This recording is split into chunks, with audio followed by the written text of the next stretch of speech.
পেয়েছি। আমি জানতে চাই এই নামটা কেন দেওয়া হয়েছে এবং কার নাম এটা? আল্লাহর নবী মুসা বলতেছে, হারেস, যার নাম তুমি দেখছো, ওই নবীকে যদি না বানাইতো, ওই নবীকে যদি না বানাইতো, তাহলে আমি মুসা এই দুনিয়াতে আসতাম না। সুবহানাল্লাহ। ওই নবীকে যদি না বানাইতো, দুনিয়া আল্লাহ বানাইতো না। ওই মুহাম্মদকে যদি আল্লাহ না বানাইতো, তাহলে এই আসমান জমির সৃষ্টি হইতো না, তুমি হারেস দুনিয়াতে আসতে পারতা না। এই কথা বলছে মুসা নবী, কিন্তু হারেসের কথা হলো শুধুমাত্র মুসা নবীর নাম ছাড়া তাওরাত কিতাবে আর কারোর নাম সে সহ্য করতে পারে না। এজন্য বাড়িতে গিয়া ঘরের ভিতরে বসছে, বৈশা চিন্তা করছে, ওই নাম দেখে আসে রাগান্বিত হয়ে গেছে, আমাদের নবী মুসার নাম ছাড়া আর কারো নাম তাওরাত কিতাবে থাকতে পারে না। একটা কলম দিয়া মুসা নবীর নাম গুলো বাদ দিয়া শুধুমাত্র আমার আপনার নবী সরকারে দু আলম মুহাম্মদুর রাসূলুল্লাহ সাল্লাল্লাহু আলাইহি ওয়াসাল্লামের নামগুলো হারেস কলম দিয়া কেটে দিচ্ছে। যখনই আল্লাহর নবীর নাম যখন কেটে দিছে, আল্লাহ নারাজ হয়ে গেছে। সাথে সাথে আল্লাহ তাআলা হারেসকে শাস্তি দিয়ে দিছে। হারেস সাথে সাথে গুইসাম হয়ে গেছে। কি হয়ে গেছে? আল্লাহর নবীর নাম কাটছে, হারেস গুইসাম হয়ে গেছে। গড়ের মধ্যে ফসফস ফসফস করতেছে। তার বিবি চিন্তা করলো, গড়ের মধ্যে আবার গুইসাম কোথা থেকে আসলো? দরজা খুলছে, খুলে দেখে সাপ। সাথে সাথে হারেসের বউ পালানোর চেষ্টা করতেছে।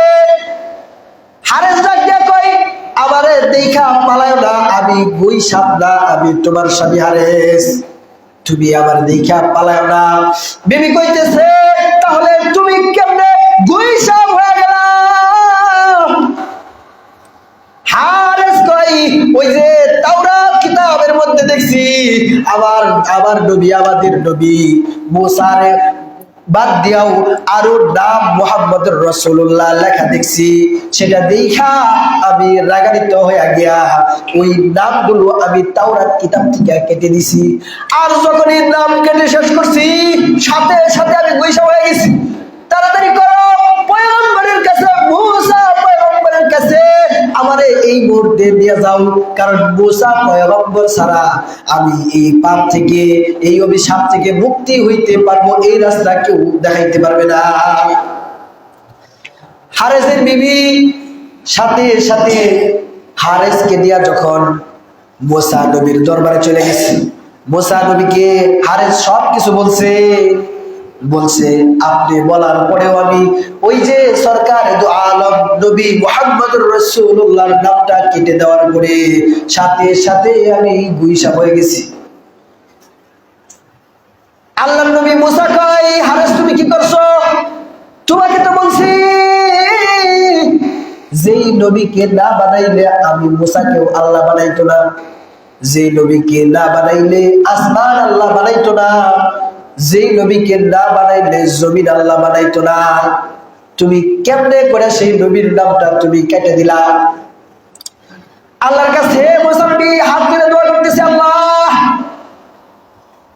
হারেস তো তাওরাত কিতাবের পণ্ডিত, তাওরাত কিতাবের একজন হাফেজ। আল্লাহ, হারেস ভুল করে তোমার নবীর নামটা কেটে দিছে, তুমি মেহেরবানি করে দয়া করে হারেসকে তুমি মাফ করে দাও। আল্লাহ কয়, জিবরাইলকে পাঠিয়ে দিয়েছে, জিবরাইল তাড়াতাড়ি যাও। তাড়াতাড়ি জিবরাইল এসে কইতেছে, ওগো আল্লাহর নবী মুসা, আল্লাহ কইছে যদি আল্লাহর কোনো হুকুম যদি অমান্য করত, আল্লাহর সাথে যদি কোনো বেয়াদবি করত, তাহলে আল্লাহ মাফ করে দিত। কিন্তু আল্লাহ কয়ে দিছে যে আমার সাথে বেয়াদবি করে নাই, আমার হাবিবের সাথে সে বেয়াদবি করছে, আমার হাবিবের নামটা কেটে দিছে। আমি আল্লাহর কুদরতি অন্তরে ব্যথা পাইছি, কেন আমার হাবিব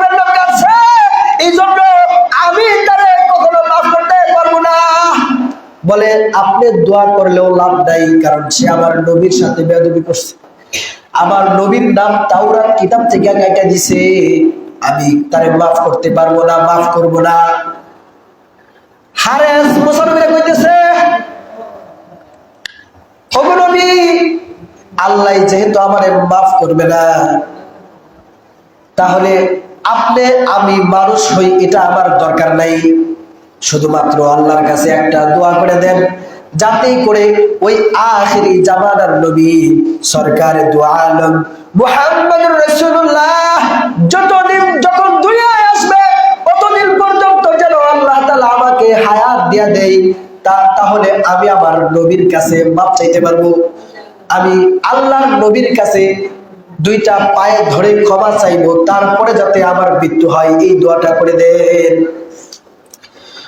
এবার মুসলমান আমার হাত তুলছে, আল্লাহ আমার হারেসকে তুমি তো মাফ করলা না, কিন্তু আমিও বলবো না আল্লাহ তুমি তারে অভিশাপ থেকে বাঁচায় দাও, কিন্তু আল্লাহ আমি তোমার কাছে দোয়া করে দিছি, তুমি আমার হারেসকে আখিরি জামানার নবী পর্যন্ত তুমি হায়াত বাড়ায় দাও।